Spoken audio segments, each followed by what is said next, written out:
सुप्रभातम।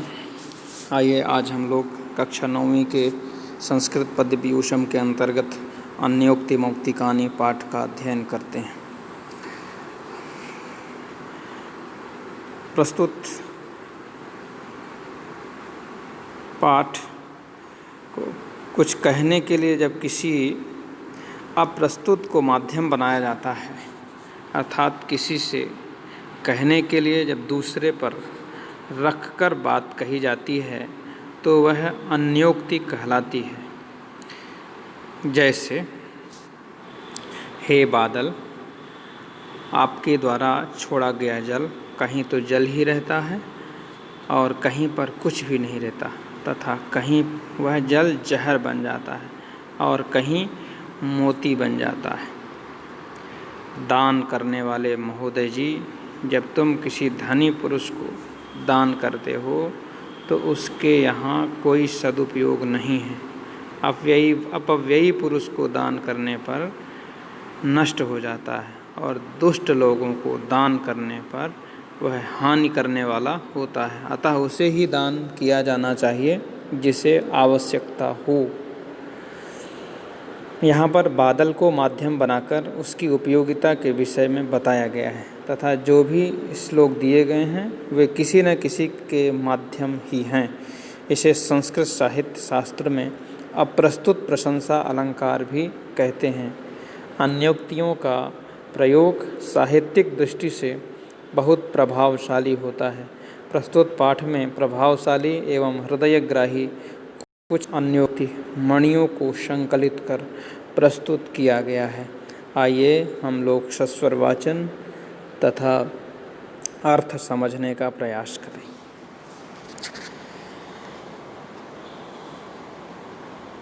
देखें, पहला श्लोक है, आपो विमुक्ता स्वयमाप एव, आपो विमुक्ता क्वचिदाप एव, क्वचिन्न किंचित् गरलं क्वचिच्च, यस्मिन् विमुक्ताः प्रभवन्ति मुक्ताः, पयोद तस्मिन् विमुखः कुतस्त्वम्। फिर से एक बार, आपो विमुक्ता क्वचिदाप एव, क्वचिन्न किंचित् गरलं क्वचिच्च, यस्मिन् विमुक्ता प्रभवन्ति मुक्ता, पयोद तस्मिन् विमुखः कुतस्त्वम्।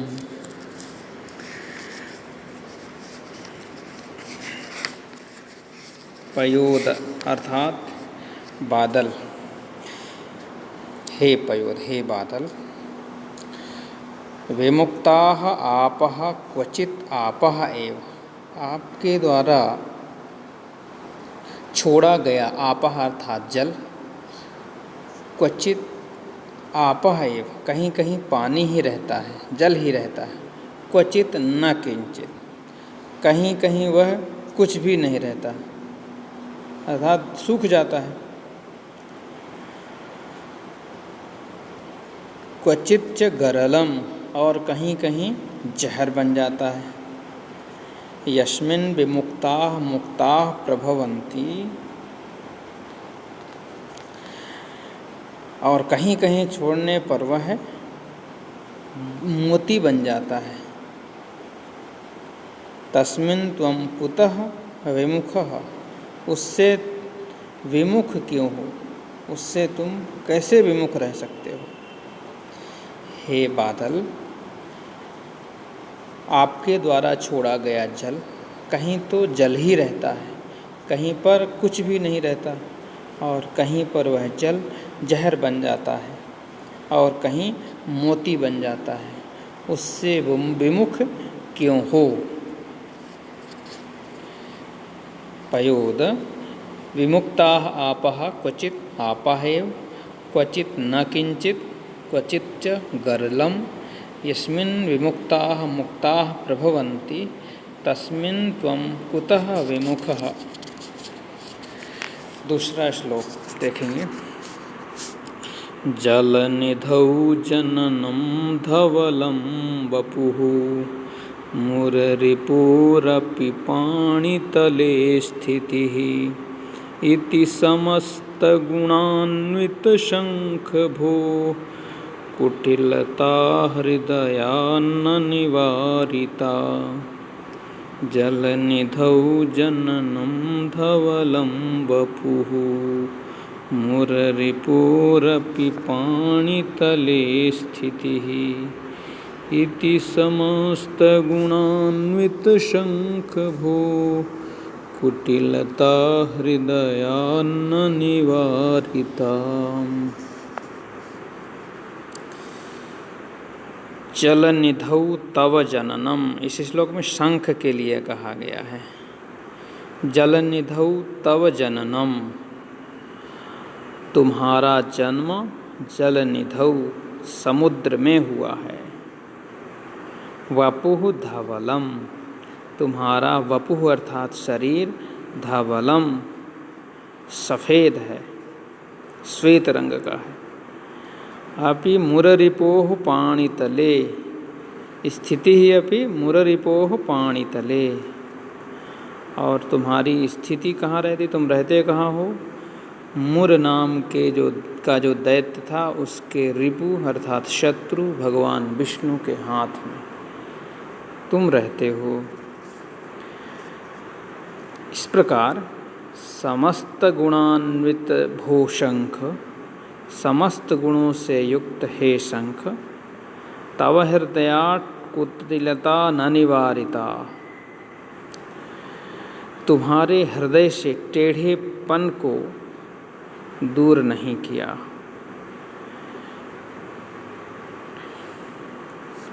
हे शंख, तुम्हारा जन्म समुद्र में हुआ, तुम्हारा शरीर भी एकदम से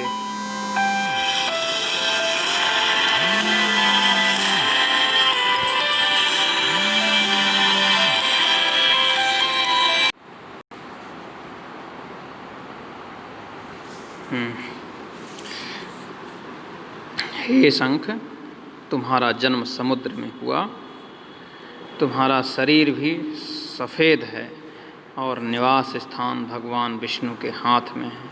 इस प्रकार समस्त गुणों से संपन्न होते हुए भी हृदय से टेढ़ेपन को दूर नहीं किया। अगला श्लोक देखेंगे।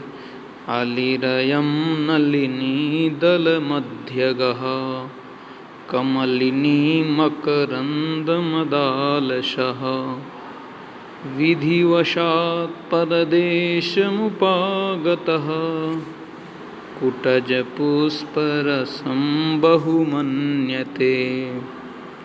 अलिरयं नलिनीदलमध्यगः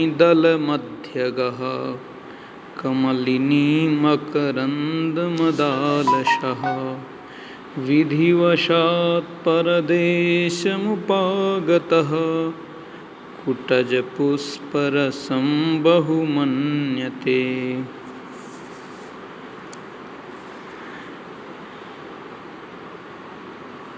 अयं नलिनीदलमध्यगः कमलिनी मकरन्दमदालशः अयम् अलिः विधिवशात् परदेशम् उपागतः सन् कुटजपुष्परसं बहुमन्यते। अयं यह नलिनीदलमध्यगः, कमलिनी दल के मध्यमकः बीच में निवास करता है। वह कौन? भंवरा।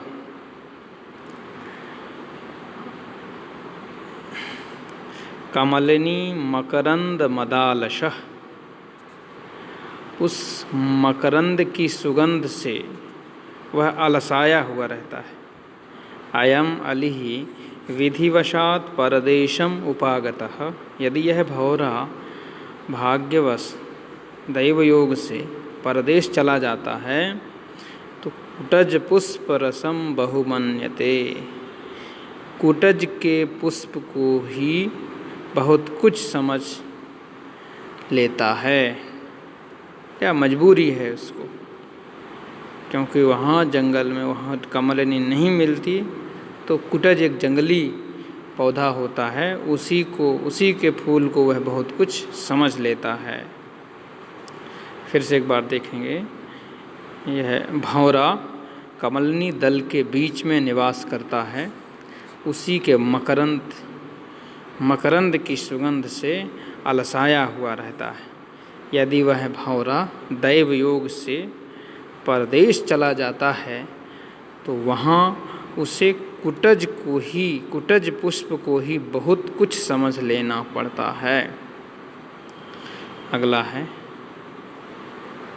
उरसी फणिपति सिखी ललाटे शिरसि विधु सुरवाहिनी जटायाम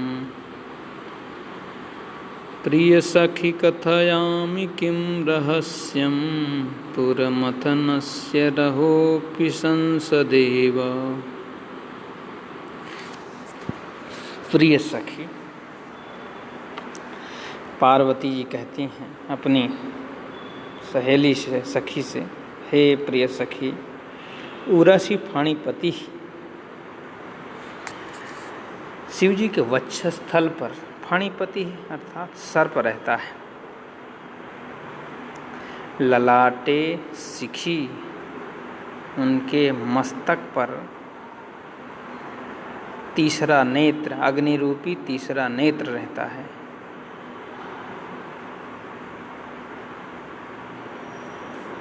शिरसि विधु, सिर में चंद्रमा, जटायाम सुरवाहिनी, और जटाओं में गंगा रहती है।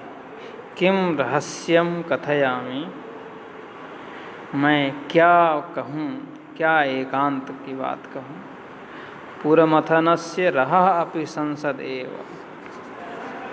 भगवान इनका शिव जी का तो एकांत भी एक सभा के समान ही है। पार्वती जी अपने सखी से कहती हैं कि शिव जी के वक्षस्थल पर सर्प रहता है, मस्तक में अग्नि रूपी तीसरा नेत्र है, सिर पर चंद्रमा, जटाओं में गंगा रहती है। अतः इनके एकांत में भी एक सभा के समान ही है। इसमें गोपनीय बातें कैसे कह सकते हैं। अगला श्लोक देखेंगे। एकेन राजहंसेन या शोभा सरसो भवेत् न सा बकसहस्रेण परितस्तीरवासी। एकेन राजहंसेन सरसः या शोभा भवेत्, एक हंस से, जो सरसः माने तालाब की जो शोभा होती है, वह परितः तीरवासिना बकसहस्रेण न, वह तीर तालाब के किनारे रहने वाले हजारों बगलों से नहीं होती।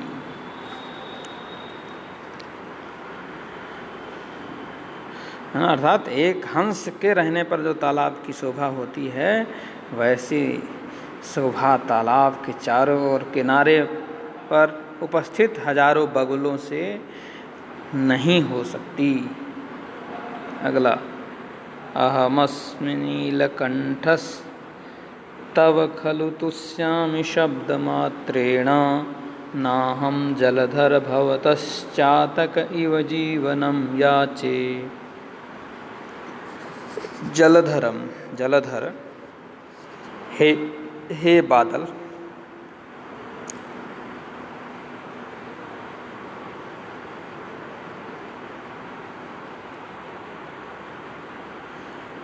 हे बादल, अहम नीलकंठा अस्मि, मैं नीलकंठ अर्थात मोर हूँ।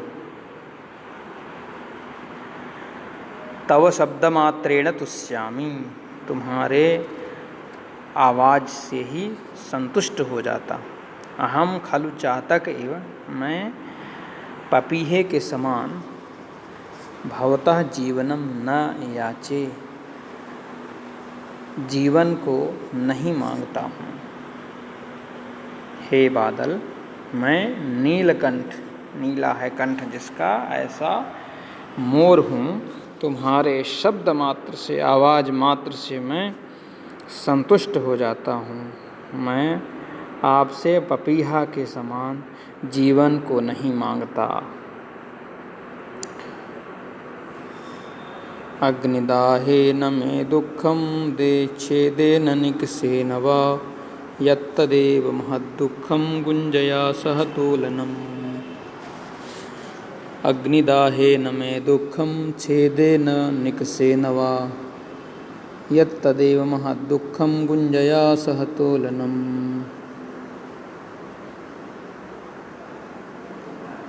सोना कहता है, अग्निदाहे छेदे निकषे वा मे दुःखं न यत् कुञ्जया सह तोलनम तत् एव महद्दुःखम। अग्निदाहे, अग्नि में जलाने पर, छेदे, छेदने पर, काटने पर, निकषे, कसौटी पर घिसने पर, मैं दुःखम न, मुझे दुख नहीं होता।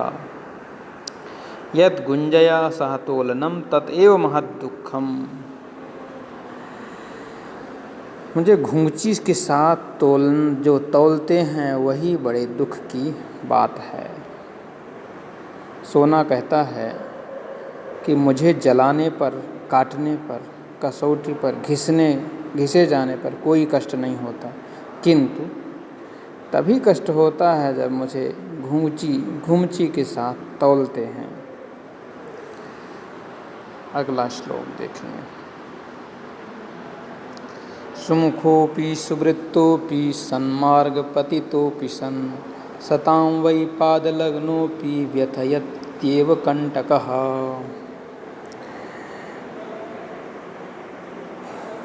सुमुखः अपि सुवृत्तः अपि सन्मार्गपतितः अपि सन् सतां पादलग्नः अपि कण्टकः वै व्यथयति एव। कांटा चाहे कितना भी सुंदर हो, सुमुखः ने सुंदर, सुंदर मुख वाला, सुडौल हो, सन्मार्ग पतितः, अच्छे रास्ते में गिरा हो, सताम पाद लगना, सज्जन के पैरों में चुभा हो, किंतु वही व्यथयति एव, वह कष्ट ही दिया करता है। कांटा चाहे जितना सुंदर मुख वाला हो, अच्छे रास्ते में गिरा हो, चाहे सज्जन के पैर में ही चुभा हो, किंतु वह कष्ट ही देता है। अयि त्यक्तासि कस्तूरी पामरैः पंकशंकया अलम खेदेन भूपालाः किं न सन्ति महीतले। अयि कस्तूरी पामरैः पंकशंकया त्यक्ता असि। अरे कस्तूरी, पामरैः अर्थात मूर्खों के द्वारा, पंकशंकया कीचड़ के संदेह से, त्यक्ता असि तुमको त्याग दिया गया हो, तो खेदेन अलम दुख करने की बात नहीं है, क्योंकि महीतले भूपालाः न सन्ति, क्योंकि संसार में तुम्हारा महत्व समझने वाले राजा हैं।